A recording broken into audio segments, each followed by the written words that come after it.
Buenas tardes a todas y a todos, estudiantes e invitados. Acá estamos recibiendo a la ministra Silvina Batakis, esperada desde hace mucho tiempo, y veníamos conversando con Erika Pinto, que es una amiga mía, que está por allá atrás, que yo la venía instigando desde antes de la pandemia para traerla a la ministra, para que nos dé sus experiencias, sus reflexiones, sus conocimientos sobre coparticipación. Y aun cuando no quiere mucha presentación, esto lo amerita, sí, por todos los antecedentes que ha tenido en las distintas jurisdicciones gubernamentales, así que es un honor de poder recibirla hoy. Bueno, Silvina Aida Batakis fue ministra de Economía, es ministra actual de Hábitat y Desarrollo Humano del Gobierno de la Provincia de Buenos Aires, es licenciada en Economía de la Universidad Nacional de La Plata y con estudios de posgrado en Economía Ambiental en la Universidad de York, Finanzas Públicas Provinciales y Municipales en la Universidad Nacional de La Plata y Ambiente, Economía y Sociedad en la Flaxo. Se ha desempeñado como presidenta del Banco de la Nación Argentina y de la Asociación de Bancos Públicos y Privados de la República Argentina entre los años 2022 y 2023. Fue ministra de Economía de la Nación Argentina en julio del 2022 y como ministra de Economía de la Provincia de Buenos Aires en el periodo 2011-2015. Es profesora en la Cátedra de Economía Ambiental de la Universidad Nacional Arturo Jauretche desde 2018 y en la Cátedra de Finanzas Públicas de la Universidad Nacional de Avellaneda desde el 2017. A lo largo de su trayectoria ha publicado numerosos trabajos sobre finanzas públicas y sobre economía ambiental. Ha participado en numerosos congresos y seminarios del ámbito local e internacional. Durante su carrera profesional ha recibido el Premio a Mujeres Innovadoras 2014 del Senado de la Provincia de Buenos Aires por ser la primera mujer ministra de Economía de la Provincia de Buenos Aires, cargo que ocupó entre los años 2011 y 2015. Pavada de antecedentes, digamos, ¿no? Como para no presentarla. Bueno, acá le doy la palabra entonces a Silvina.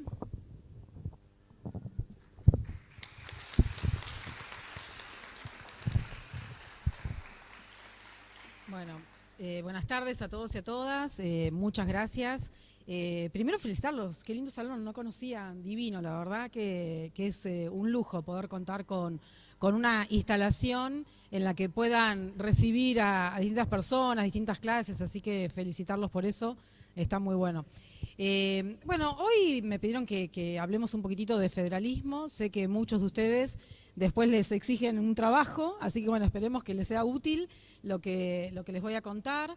Yo, como se decía recién, doy finanzas públicas en la Universidad de Avellaneda y bueno, dentro de finanzas públicas, una de las clases o dos es sobre federalismo y en particular sobre coparticipación. Así que si después quieren les puedo pasar la clase esa para que la tengan y les pueda hacer un puntapié inicial por ahí para que puedan hacer el trabajo. Yo después te lo paso y vos usalo, no hay problema. Nosotros tenemos una cátedra virtual, así que bueno. como material. Bueno, la corrijo entonces, por las dudas. Si querés publicarla, la dejamos así. Dale, vemos. Bueno, yo lo primero que me gusta decir sobre el federalismo, que por ahí nosotros acá en Argentina estamos como muy acostumbrados a hablar de países federales y de federalismo porque Argentina es un país federal, ¿no?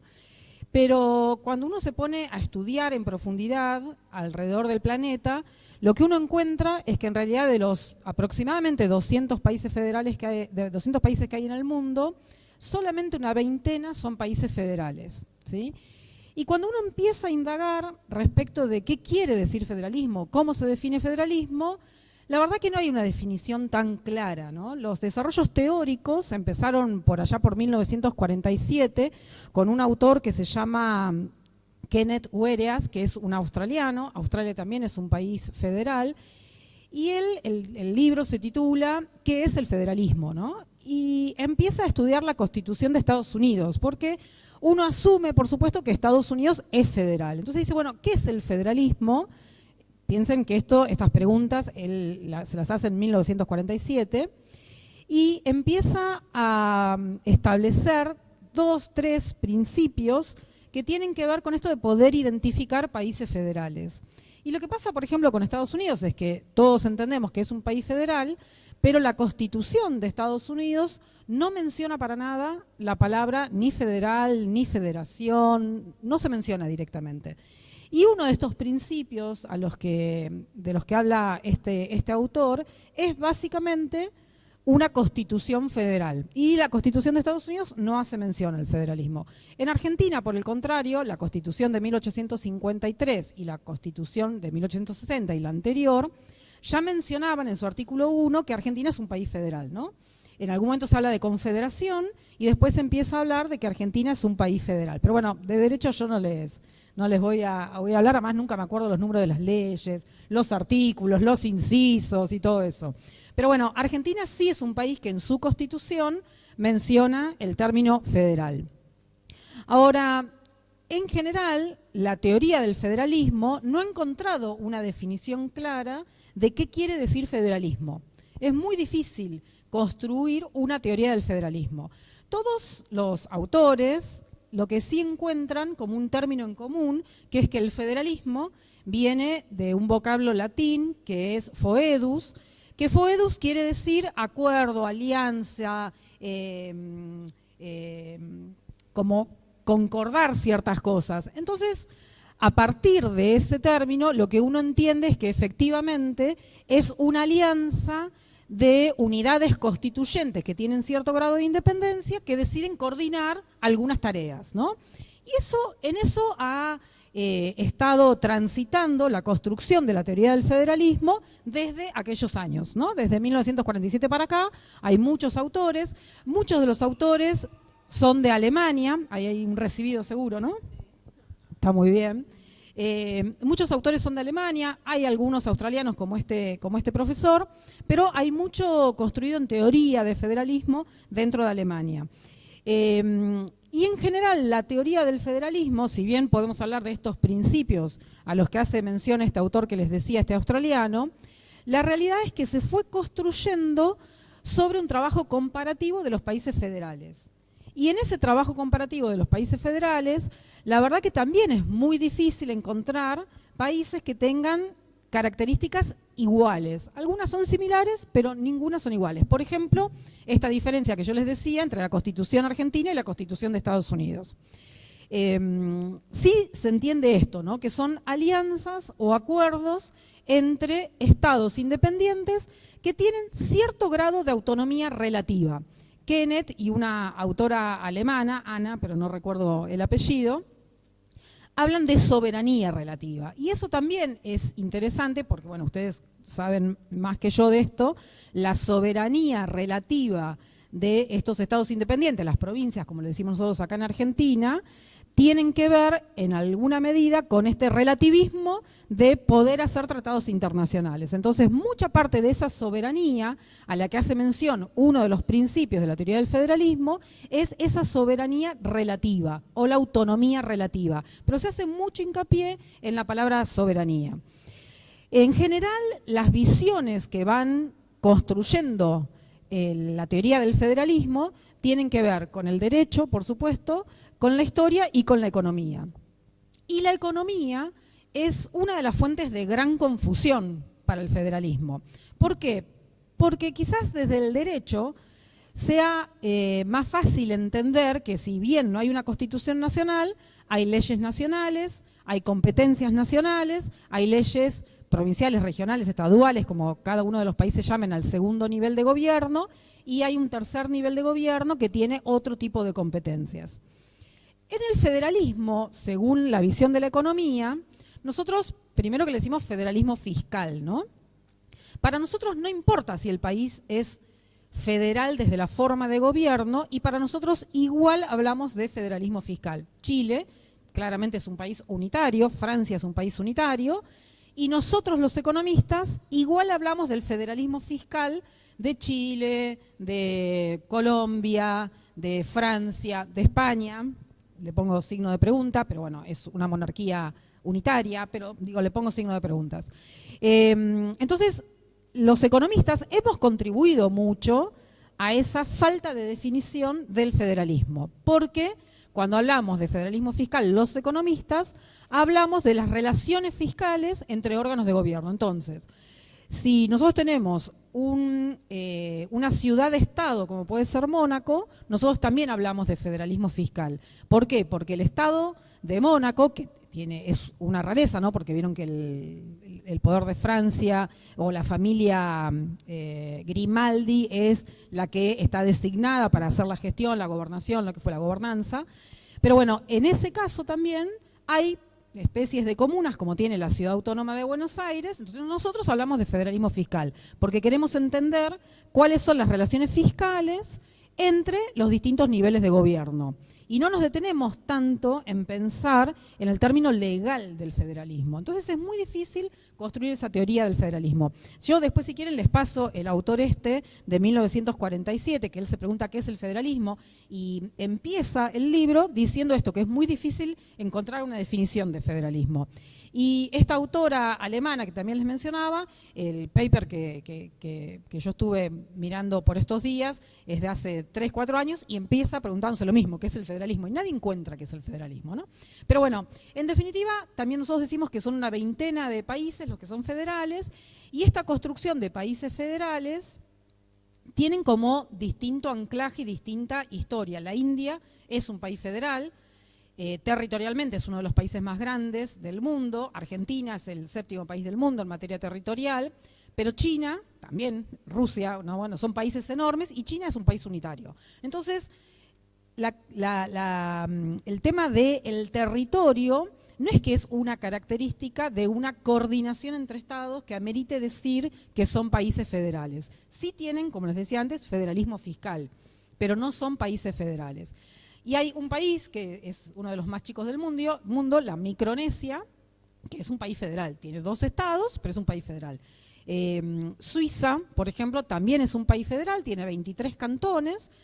Y la historia, por ejemplo, de Suiza, lo que dice es que distintas comunidades que tenían arraigo histórico, arraigo lingüístico, arraigo cultural en Italia, en Alemania, en Francia, con tal de no estar en guerra con las guerras de los países en aquel momento que eran los soberanos y de los cuales dependían, deciden conformar cantones aparte para no meterse en esas guerras y de alguna forma lograr cierta independencia. En Estados Unidos es un país, si se quiere, inventado. Digo, todos conocemos el Monte Rushmore, no lo conocemos, yo no lo conozco, digo, pero a través de los Simpsons, si quieren, el Monte Rushmore, donde están los padres de la nación de Estados Unidos. Es un país inventado y que también se inventa en forma federal. Y hay otros países que se fueron haciendo federales. Otra distinción que nosotros los economistas hacemos es que el federalismo está vinculado, pero no es definitorio, el grado de descentralización de competencias en materia tributaria y en materia de derogaciones que tenga el gobierno nacional y los gobiernos subnacionales, provincial o municipal. Puede haber países unitarios que tienen mucho grado de descentralización. Colombia, por ejemplo. Colombia es un país que tiene mucho grado de descentralización. Entonces, es como medio difícil encontrar. Bueno, Argentina, como ustedes saben, las provincias son originarias, y la Constitución de 1853-1860, las provincias son las que delegan competencias al gobierno nacional. Después, en 1994, por primera vez, se incorpora el régimen de coparticipación con rango constitucional, y bueno, también se menciona el organismo que debe regular y algunas características que debería tener el régimen de coparticipación en Argentina, que no lo estamos cumpliendo, como deben saber ustedes. Pero bueno, Colombia, por ejemplo, es un país unitario, Chile también es un país unitario, y hace muy poquitito decidieron que los niveles intermedios de jurisdicción los votantes puedan elegir a sus representantes, ¿sí? Esto es también una novedad que introduce cierta duda de si es un país federal o no, porque había una definición que decía, bueno, en los países federales, el nivel intermedio, hay un ciudadano que elige a sus gobernantes, a los gobernadores de la provincia de Buenos Aires, de Tierra del Fuego, de Georgia, del cantón suizo, lo que fuese. Hay algo que distingue a los países federales respecto de los otros en materia electoral. Bueno, esto ya no es algo que distingue solamente a los países federales, porque en Chile, por ejemplo, tenemos al representante electo por los ciudadanos de Antofagasta, por ejemplo. Entonces ya no podemos tomarlo como distintivo. Entonces uno empieza a encontrar distintos elementos y hasta ahora, por lo menos lo que uno encuentra como definitorio para definir un país federal, básicamente es que los estados subnacionales tienen constituido lo que es una república, ¿no? Tienen poder legislativo y tienen poder judicial. Esto no lo tiene, por ejemplo, ni Colombia ni Chile. Sí pueden elegir por el voto a sus representantes, pero no tienen poder legislativo ni poder judicial. Entonces, cuando uno empieza a estudiar las conformaciones de los niveles intermedios de gobierno, uno podría decir, bueno, son estas veintena de países. Ahora bien, después surgen otras preguntas, como por ejemplo, bueno, yo ponía el signo de pregunta con España, porque los países empiezan a hacer descentralizaciones y concesiones a determinadas regiones para tratar de alguna forma de convencer a sus ciudadanos de que no sean separatistas, ¿no? El caso de España es bastante conocido. Y después hay otras situaciones, por ejemplo, Gran Bretaña es un país federal, es una liga, es una unión federal, es una federación. A Rusia, por ejemplo, es un país federal, ¿sí? También un país federal raro, ¿no? En algún momento, algún presidente electo que no le ha gustado a algún gobernador electo, mágicamente murió envenenado el gobernador. Así que, bueno, no sabemos cómo funciona tanto mágicamente. Pero bueno, un federalismo raro tienen. Pero bueno, eso es el país, Rusia. Cuando era la Unión Soviética, era una federación, ¿sí? Entonces también hay una diferencia entre países federales y federación de países o de autonomías. La Unión Europea, si se quiere, también es una federación, porque los países deciden conformar la Unión Europea haciendo determinadas delegaciones en esa autoridad, pero con mucha más autonomía se queda cada uno de los países y con soberanía respecto de las relaciones exteriores, respecto de lo que pueden tener un país federal, ¿no? Pero también hay muchas diferencias. Por ejemplo, en Suiza, los cantones pueden otorgar ciudadanía. En Argentina, la ciudadanía la puede otorgar solamente el gobierno federal, el gobierno nacional, no la pueden otorgar las provincias. En cambio, en Suiza, sí. En Estados Unidos, cada estado decide, por ejemplo, respecto de la pena de muerte. En Argentina tampoco se puede. Eso también se define a nivel nacional o federal. Pero bueno, digo, uno va conformando como determinadas características de todos estos países que son federales e intenta construir una teoría del federalismo. En Argentina en particular, como les decía antes, Argentina delega, las provincias argentinas delegan competencias. El artículo 75, creo que el inciso 2, pero no estoy segura, la parte tributaria, inciso 2, muchas gracias, establece básicamente cuáles son los impuestos que le corresponden al gobierno nacional, al gobierno provincial y a los gobiernos municipales. El gobierno municipal hace cada provincia y además hay jurisprudencia en materia federal, pero no está tan explícitamente en la Constitución. Pero en este punto sí hay algo que por ahí también es bastante confuso, porque yo creo que desde las provincias no pudimos hacer el suficiente hincapié en que hay un error desde el gobierno nacional en la denominación de los temas. La Constitución Nacional es muy clara diciendo que hay tres tipos de tributos, ¿no? Los tributos que se vinculan con el comercio exterior, y en esa materia el gobierno nacional tiene la competencia exclusiva y son recursos que le ingresan al gobierno nacional. Después están los tributos que son concurrentes y los tributos directos. Los tributos que son concurrentes tienen que ver con los impuestos indirectos y pueden ser política y administración de parte del gobierno nacional y de parte de las provincias, siempre y cuando el objeto imponible sea distinto. No se puede cobrar el mismo impuesto en toda la jurisdicción nacional y en las provincias. Y los impuestos directos, la Constitución lo que dice es que claramente son de las provincias, ¿sí? Los impuestos directos son de las provincias. Pero con los acuerdos de coparticipación de transferencias de recursos que tenemos en Argentina, le delegamos la potestad de la administración al gobierno nacional, pero la Constitución claramente dice que son impuestos provinciales. ¿Cuáles son los impuestos directos? Fácil, los que tienen nombre y apellido, para hacerlo simple. Digamos, el impuesto a la ganancia tiene nombre y apellido, el impuesto a bienes personales tiene nombre y apellido, el impuesto automotor tiene nombre y apellido, el IVA no tiene nombre y apellido, es concurrente, ingresos brutos es concurrente. Hay facultades que hay que dirimir cómo se distribuyen esas potestades, pero en definitiva, entre este deslinde de competencias entre la nación y las provincias de los impuestos al exterior, que son 100% nacionales, y los impuestos concurrentes y los impuestos directos, lo que sucede con estas dos últimas categorías es que ingresan al régimen de distribución de impuestos, ¿sí? Los concurrentes y los directos. Los directos, básicamente porque son impuestos provinciales. Entonces, desde el primer momento que se crea el impuesto de las ganancias, esto se llamaba impuesto a los réditos en Argentina, se crea después de la crisis, la segunda crisis más grande del capitalismo en el mundo, que fue la crisis de 1929-1930, Argentina crea el impuesto a los réditos, es el antecedente del impuesto a las ganancias. Cuando se crea ese tributo en 1932, ya se decide la distribución. ¿Por qué? Porque la Constitución dice que son impuestos provinciales. Entonces, en aquel momento, imagínense, en 1932, era mucho más fácil, mucho más efectivo y eficiente que el tributo lo administre el gobierno nacional y que lo distribuyan todas las provincias. Entonces, en aquel momento que se dijo, bueno, vos por administrar ese tributo, te dejo una parte a vos, porque tenés una tarea importante, la otra parte me la tenés que devolver. Y así empieza a crearse este sistema de transferencias.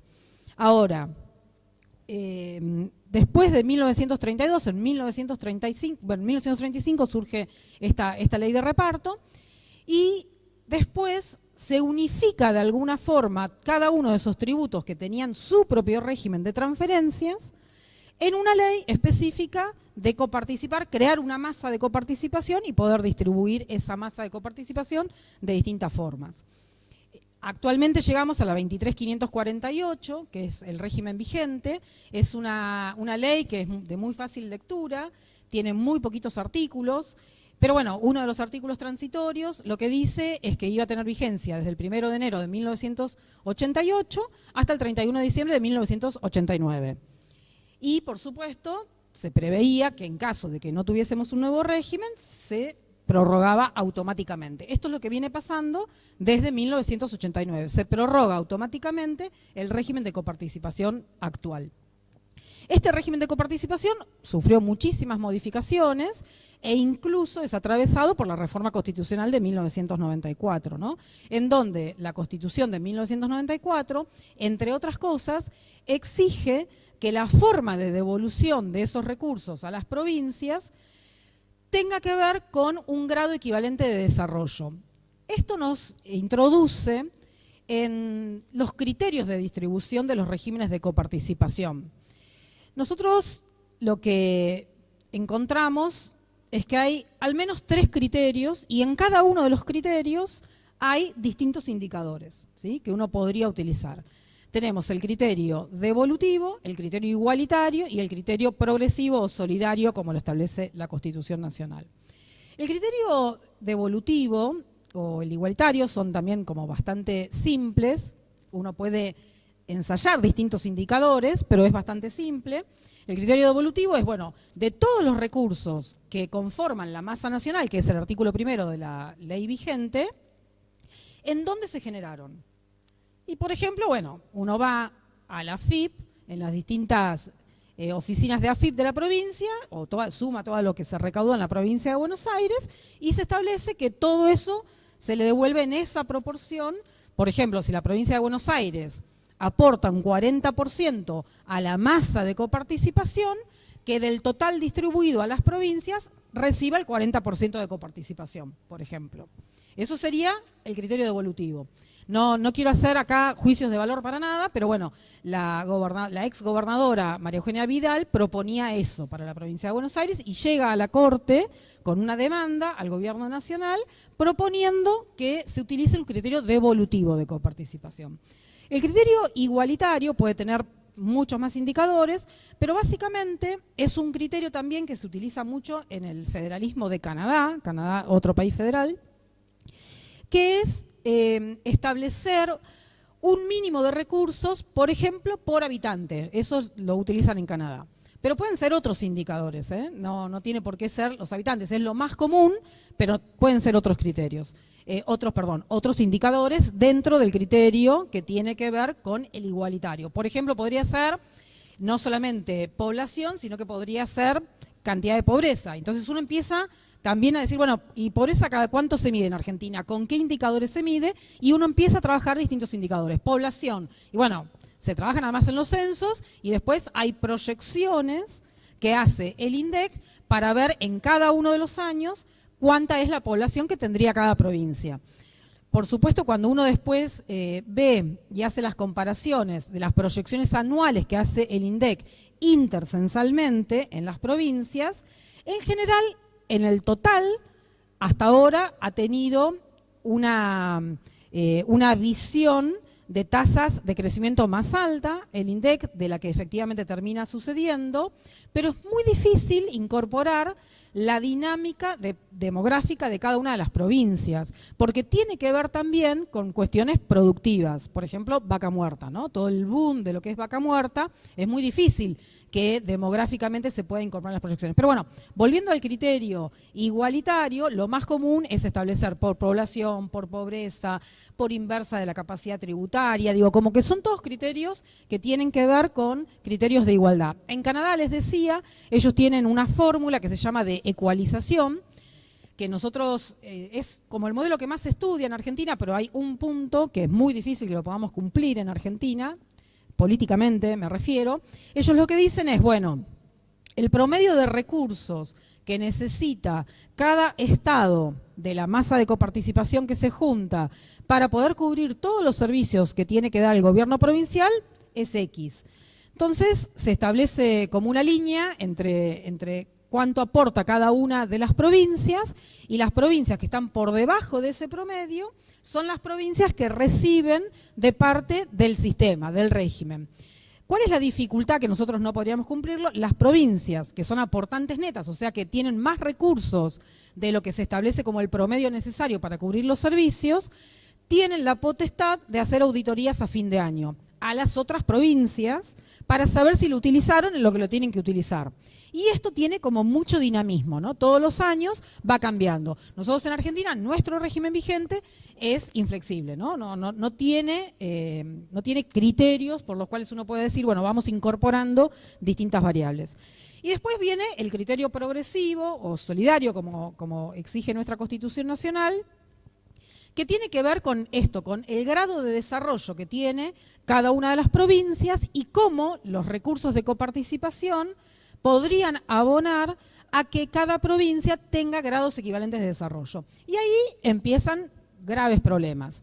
Antes de esto, me gustaría decirles que la ley anterior a la de 1988 es la ley de 1972, un decreto ley de 1972, y esta ley de 1972 sí tenía criterios objetivos de reparto, ¿no? Establecía en términos per cápita una parte y en otro establecía un indicador que tenía que ver con el desarrollo relativo de las provincias, como por ejemplo la distancia a los puertos. Las provincias que tenían mucha más trayectoria hacia los puertos tenían un indicador de coparticipación más alto que aquellas que no, porque claramente el grado de desarrollo de Formosa va a ser muy distinto a la provincia de Buenos Aires, que es la provincia que más puertos tiene a nivel nacional. Por más que Rosario es un puerto sumamente importante, la provincia de Buenos Aires tiene más puertos. Y de hecho Rosario nos da mucha envidia a los economistas de la provincia de Buenos Aires, porque la verdad que es impresionante el desarrollo que tienen y la cantidad de recursos que eso genera. Recursos y puestos de trabajo. Pero bueno, la ley esta, el decreto ley de 1972, establecía criterios objetivos de reparto. La ley de 1988 no tiene ninguno de estos tres criterios que yo les mencionaba antes, ¿no? Ni el devolutivo, ni el igualitario, ni el progresivo o solidario. ¿Cómo se llegó a esta ley? La Comisión Federal de Impuestos es un organismo que tiene muchos años y en ese espacio es en donde en general se discuten todos estos temas y de hecho si ustedes entran a la página van a encontrar todos los proyectos de ley que surgieron a partir de la reforma de 1994. Como ustedes saben, esa reforma de 1944 establecía, también tenía una cláusula transitoria que decía que para 1996 teníamos que tener un nuevo régimen de coparticipación federal. La Corte Suprema es cada vez más incisiva en esto de que tenemos que tener un nuevo régimen federal de coparticipación. Pero bueno, volviendo a la 23.548, esa ley, si ustedes se ponen a pensar el contexto en el cual fue sancionada, en 1987, 1988, 1989, era un periodo muy inflacionario de Argentina, de hiperinflación. Y las provincias no tenían para pagar los sueldos, básicamente. Entonces, hubo encuentros y acuerdos bilaterales con el gobierno nacional, en aquel momento con Alfonsín, en donde lo que se hacía es, bueno, ¿cuánta plata necesitas vos para pagar los sueldos? Esto no incorpora un criterio objetivo, porque obviamente podía haber una provincia que naturalmente tuviese más recursos, pero también incorporaba esa cantidad de recursos que cada provincia tenía, actualmente pasa lo mismo, el sistema tributario decidido por el Poder Legislativo de cada provincia. Entonces, si hay provincias que deciden no cobrar tributos y utilizar solamente la coparticipación federal y no tenían recursos para pagar los salarios, iban a necesitar más recursos que los que necesitaban alguna otra que sí tuviese un régimen legislativo en materia tributaria. Entonces, en 1987 se junta cada una de las provincias y empiezan a hablar de cuánto necesitaban para pagar los sueldos, ¿no? Y hay muchas anécdotas también alrededor de esto, ¿no? Pero básicamente la provincia de Buenos Aires le dice al gobierno nacional, nosotros necesitamos 2 millones de pesos o 20 millones de pesos. Córdoba, 9 millones de pesos. Santa Fe, 9 millones. La Pampa, 1,5. La Rioja, 2,1. Entonces, ¿qué hace el ministro de Economía de Alfonsín en aquel momento? Suma la lista de pedidos, suma el total y llega a 100 millones. Provincia de Buenos Aires había pedido 20 millones. ¿Cuánto es? El 20%. ¿Cuánto recibe la provincia de Buenos Aires? 20%, 21%, ¿no? Pero bueno, yo para simplificarles el análisis. ¿Cuánto recibe Córdoba? Había pedido 9 millones, sobre 100 millones, 9%. Santa Fe, 9%. Y así se definió cómo se iba a hacer esa distribución de los recursos de esa masa de coparticipación. Esto que yo les estoy hablando es la distribución secundaria, ¿no?, de la coparticipación federal. Previo a eso tenemos la distribución primaria.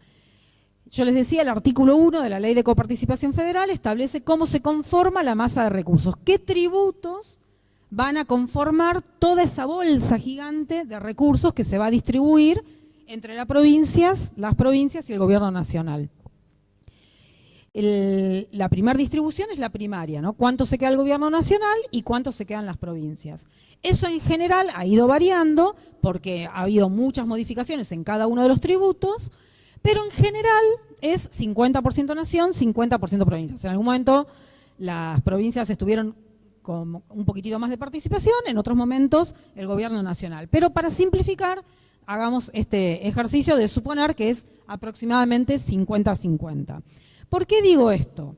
Porque la provincia de Buenos Aires efectivamente aporta aproximadamente al sistema tributario nacional un 40% de la recaudación nacional, o sea, de la masa total del 100% de los recursos, aporta el 40% la provincia de Buenos Aires. Y de la distribución secundaria recibe el 20%. Esto quiere decir, por ahí es complejo y es más fácil verlo escrito, esto quiere decir que la provincia de Buenos Aires aporta el 40% de los recursos y recibe el 10%, ¿sí? Porque recibe el 20% del 50%, ¿sí? O sea, recibe el 10% de los recursos. ¿Por qué es importante esto?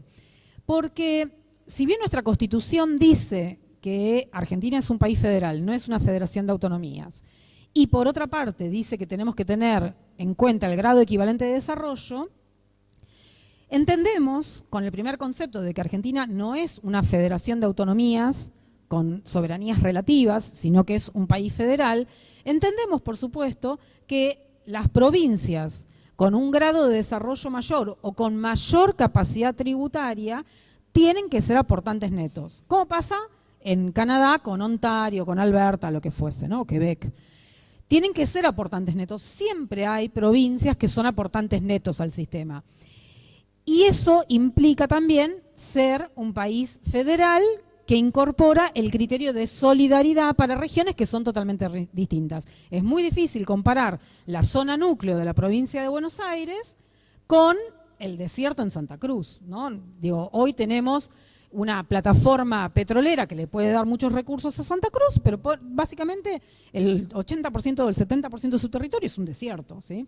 Entonces, la provincia de Buenos Aires necesariamente tiene que ser la que sea una provincia solidaria, junto con Córdoba y con Santa Fe, son las 3 provincias que hacen aportes netos. Esto quiere decir, aportan más de lo que efectivamente reciben.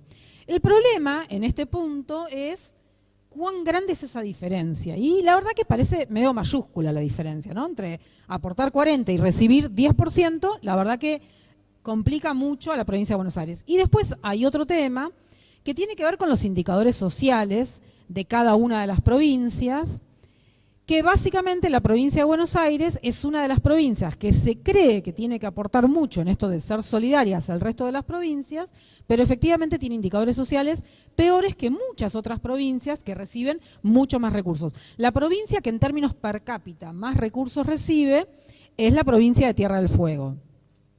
Y obviamente ahí se empiezan también a colar como otros considerandos, ¿no? La provincia de Tierra del Fuego es la única provincia que no tiene contacto continental directo con nuestro país y es la provincia más cercana a Malvinas Argentinas. Entonces, muchas veces cuando se habla de esto y del régimen de promoción de las inversiones en Tierra del Fuego, vieron que los televisores dicen Tierra del Fuego, los celulares, bueno, lo que fuese, hay mucho debate sobre cuánto nos cuesta a todos los argentinos ese régimen de promoción industrial que tiene Tierra del Fuego.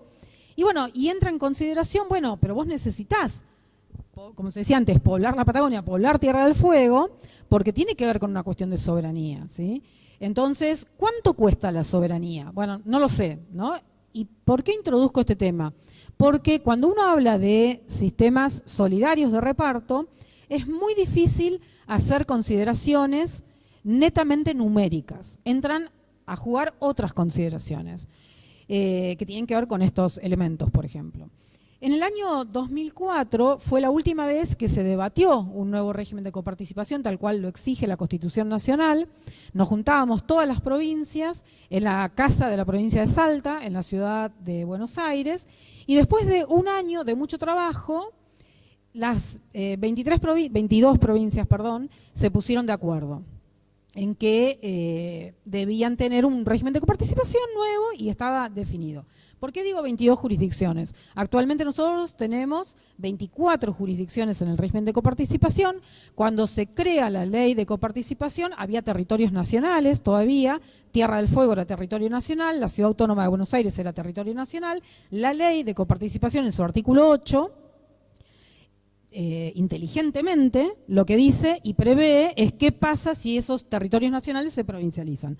Pero bueno, en la discusión del año 2003-2004, todavía no estaba la Ciudad Autónoma de Buenos Aires, si bien tenía su primer decreto nacional, decreto simple, no DNU, por el cual se establecía una participación en el régimen de la coparticipación. Como todos los indicadores estos que yo les mencioné, provincia de Buenos Aires 20, Córdoba 20, Santa Fe 20, La Pampa 1,6, etcétera, se estableció para la Ciudad Autónoma de Buenos Aires un 1,4%, pero de la masa nacional, no de la masa de las provincias. Por eso Ciudad de Buenos Aires tiene como un tratamiento distinto en el régimen de coparticipación. Pero bueno, en aquel momento 22 jurisdicciones se pusieron de acuerdo. La única que no estuvo de acuerdo fue la provincia de Buenos Aires. Y bueno, y nunca más hubo después de eso un debate interesante coordinado entre todas las jurisdicciones para tener un régimen federal, y en esto la Corte Suprema va ganando terreno y va marcando en cada uno de los fallos hacia dónde debería ir nuestro federalismo, ¿no? Y esto es básicamente no ejercer la autonomía que tienen cada una de las provincias respecto de sus recursos. Recordemos esto siempre, los recursos son de las provincias, ¿no? Los concurrentes son concurrentes, pero muchos de los recursos de la masa de coparticipación son recursos de las provincias. Otras características que tienen los regímenes de coparticipación o de transferencias, como se lo llama en distintas partes del mundo, es si estos recursos son condicionados o no son condicionados, ¿sí? En Argentina no son condicionados ni para el gobierno nacional, ni son condicionados para las provincias.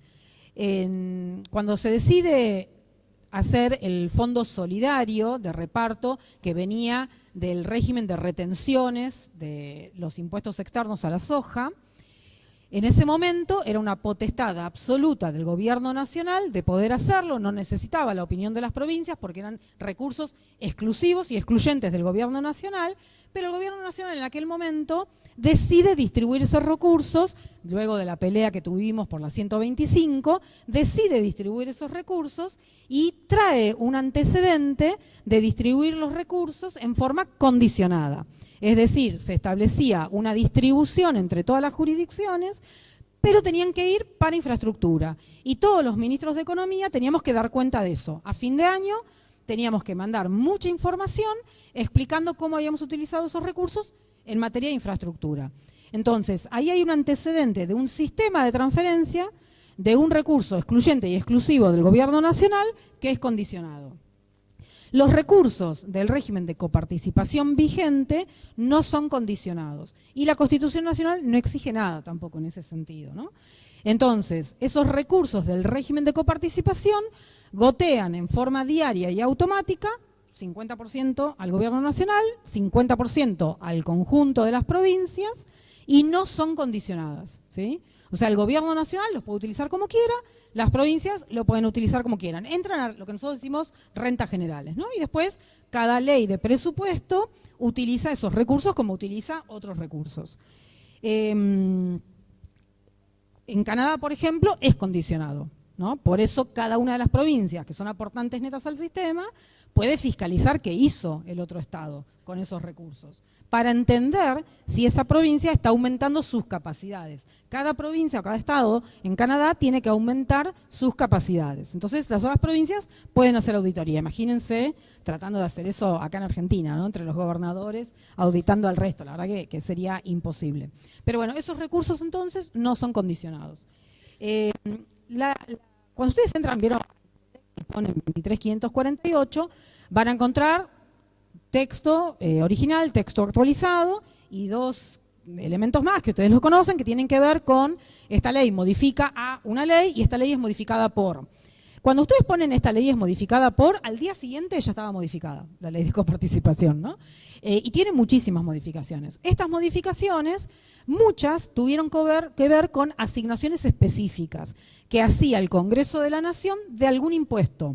Entonces, no condiciona la renta general, la distribución secundaria, el goteo, pero condicionaban algún impuesto. Entonces, por ejemplo, del impuesto a las ganancias, el 1,9% va para el fondo de jerarquización de la FIP. Con todo esto, el debate de la constituyente, cuando se debate este tema, también a mí me parece súper interesante, les recomiendo leerlo. Ahí las provincias incorporan en la Constitución Nacional, también en algunos de los artículos, de los incisos del artículo 75, que no puede haber de ninguna manera una asignación específica, un condicionamiento a los impuestos que se crearon por ley determinada, que simplemente se pueden mantener los anteriores, pero no pueden condicionarse. Eso genera mucho debate en estos días y en general siempre en el Congreso porque no sé, se quiere crear el fondo específico de discapacidad. Bueno, asignamos el 1% del impuesto a ganancias, prohibido por Constitución, eso no se puede hacer. Y eso fue un gran logro de los gobernadores. Pero bueno, entre todo esto, nosotros lo que nos da como resultado en Argentina es que hay una gran desigualdad en la participación y no estamos cumpliendo con esto del grado equivalente de desarrollo. Y yo creo que la Corte Suprema tampoco ayuda a que nosotros podamos ir a través de los fallos de la Corte hacia un sistema más igualitario, más equitativo, ¿no? Siempre pensando en que somos un país federal y no una autonomía de federaciones. A mí me tocó participar en la audiencia cuando nosotros hicimos una modificación en el régimen de coparticipación de la Ciudad de Buenos Aires, y la verdad que fue como una desilusión bastante grande, porque los ministros de la Corte conocen muchísimo de este tema, muchísimo, y la verdad que las preguntas eran súper interesantes y como que apuntaban efectivamente a que se podía buscar un grado equivalente de desarrollo, pero bueno, no sucedió. Después, si les quieren, les puedo contar un poquitito respecto de esto. Pero bueno, básicamente la provincia de Buenos Aires, como para redondear, no sé si estaba previsto que hicieran preguntas, yo no tengo problema, la provincia de Buenos Aires, que creo que es donde nosotros, por estar en la ciudad capital de la provincia, tenemos que hacer foco, es la provincia que aporta el 40% de los recursos y recibe el 10%. Es la provincia que tiene condiciones sociales mucho más complejas que muchas otras provincias y recibe el 10%. Es la provincia que necesita tener un desarrollo productivo para generar puestos de trabajo para 17 millones de habitantes, el 37% de la población del país, y recibimos el 10% de la coparticipación. Entonces, un debate en materia de coparticipación es importante. Ahora ustedes me preguntan, si la Constitución nuestra decía que en 1996 teníamos que tenerlo resuelto, si el régimen vigente decía que tenía vigencia hasta el 89, ¿qué es lo que nos está pasando? Y bueno, es muy difícil, ¿no?, que un gobernador cualquiera, en la ciudad de Buenos Aires la saco, pero de las 22 provincias, vengan a hacer un acuerdo en la ciudad de Buenos Aires diciendo le cedí puntos a la provincia de Buenos Aires. Por eso siempre es como una liga de gobernadores en contra de la provincia de Buenos Aires. No puede volver ese gobernador a su provincia. Y este intento último, en donde nos habíamos puesto de acuerdo, yo participaba de esas reuniones en la Casa de Salta, a la provincia de Buenos Aires le traía beneficios desde el año 2015-2016. O sea, hoy estaríamos sí con un régimen totalmente distinto. Hay muchas propuestas que se hicieron, son muy, muy interesantes cada una de ellas, pero básicamente hoy la provincia perjudicada es la provincia de Buenos Aires, a diferencia del resto de las provincias, por más que cada uno de los gobernadores siempre alega tener una pérdida. Por ejemplo, la provincia de La Rioja, una provincia amiga, por supuesto, todas las provincias, ellos dicen que cuando se produce esa discusión con el gobierno nacional, con Alfonsín, les restaron un punto de coparticipación. Y hay como un reconocimiento respecto de eso, entonces casi todos los presupuestos nacionales, si ustedes buscan el artículo específico, ponen en el buscador, ponen La Rioja, y aparece siempre que se les va a dar una asignación específica de tantos millones, y si miran es el equivalente a un punto de coparticipación, excepto este año, que no está en el proyecto de ley para el año que viene, ni este año que no se cumplió. En general, todos los años, la provincia de La Rioja recibe el equivalente del 1% a través de rentas generales que provienen del gobierno nacional. Otra anécdota interesante, que no sé si será cierto porque no está documentado, ustedes saben que hay una disputa muy fuerte en materia hídrica entre Mendoza y La Pampa. Bueno, esa disputa en materia hídrica es una disputa histórica, tiene más de 100 años en Argentina, y cuando se discutió y se redactó la ley en 1987, a fines de 1987, se redactó en la Comisión Federal de Impuestos. Imagínense, en 1987 no había celular, no había computadora, no había nada, entonces se escribía a mano y se pasaba después a ¿cómo se llama? Mecanografía, ¿no? La máquina de escribir, ¿no? La que hacía ruidito, imagínense. Bueno, en aquel momento el que apretaba los botoncitos de la máquina de escribir era pampeano.